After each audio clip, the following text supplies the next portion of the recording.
Сәлеметсіздер ме? Мен каналыма қош келдіңіздер. Каналыма тіркеліп қойыңыздар. Осы каналда сіздермен тек қана пайдалы ақпараттармен бөлісетін боламын. Бүгінгі видеода мен сіздерге ер кісілер мен әйел кісілердің зейнетақысындағы айырмашылықты айтатын боламын. Себебі көп кісілер зейнетке шыққаннан кейін өзінің зейнетақысымен басқалардікін салыстырады, иә. Ер кісі болсын, әйел кісі болсын, многодетный мама болсын, сол өте қате пікір негізі. Әркімнің стажы әртүрлі, табысы әртүрлі. Даже қазір пример ретінде мен сізге әйел кісі мен ер кісілердің зейнетақысында қандай айырмашылық бар, сол туралы айтатын боламын. Енді мынау кісі маған консультацияға келген. Бұл кісінің біз стажын санадық, доходын санадық, НПФ-та қанша ақша бар екенін санадық. Енді сіздер максимально ішленген жерге қарасаңыздар, суммалар шығып тұр. Бізде Қазақстанда зейнетақының 3 түрі бар. Ол солидарный пенсия, базовый пенсия, пенсия из НПФ деп 3-ке бөлінеді. Солидарный пенсия, базовый пенсия мемлекеттік бюджеттен беріледі, жыл сайын көтеріліп отырады, өмірдің соңына шейін берілетін зейнетақы болып табылады.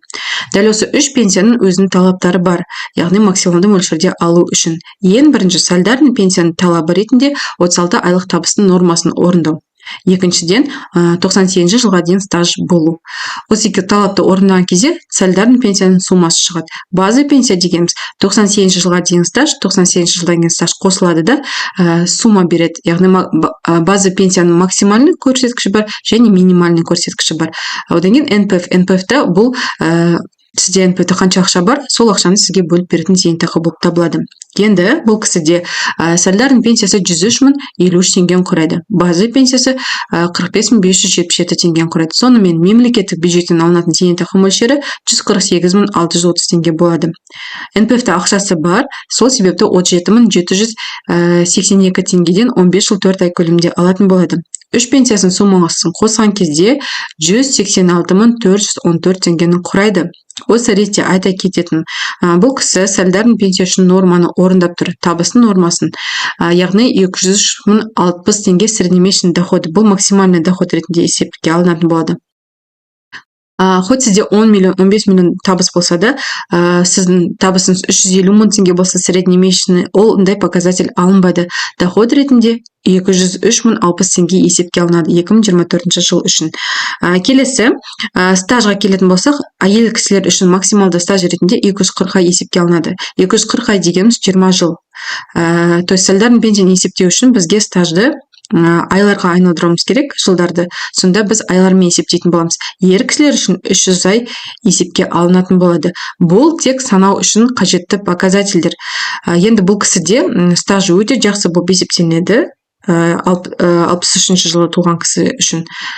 Келесі 98 жылдан кейін стажы 36 полный өмірлік еңбек өтілі базовый пенсия үшін 36 жылды құрайды.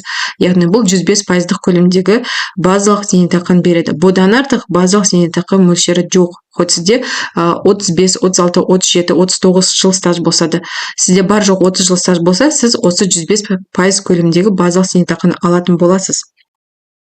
Енді қараңыздар, солидарный пенсия үшін 103 053 теңге құрайды тұр, базовый пенсиясы 45 777 теңге болып тұр.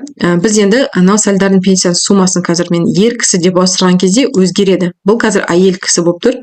Міне, ер кісі болған кезде тура осы стажбен 82 442 теңге зейнетақы шығады. Осы ретте айта кететін сіздер, осы әйел кісі шығады, ер кісі шығады, өздерінің зейнетақыларын санайды. Не үшін менде аз, сенде көп деп. Бұл тек қана мынау стаж месяцақ дегенде показатель бар бізде. Әйел кісілер үшін 240 ай есепке алынады, ер кісілер үшін 300. Осы көрсеткіш дәл осы пенсияның суммасын анықтайды. Сол себепті, егер мынау кісі ер кісі болса, 165 000 теңге зейнетақы алатын еді.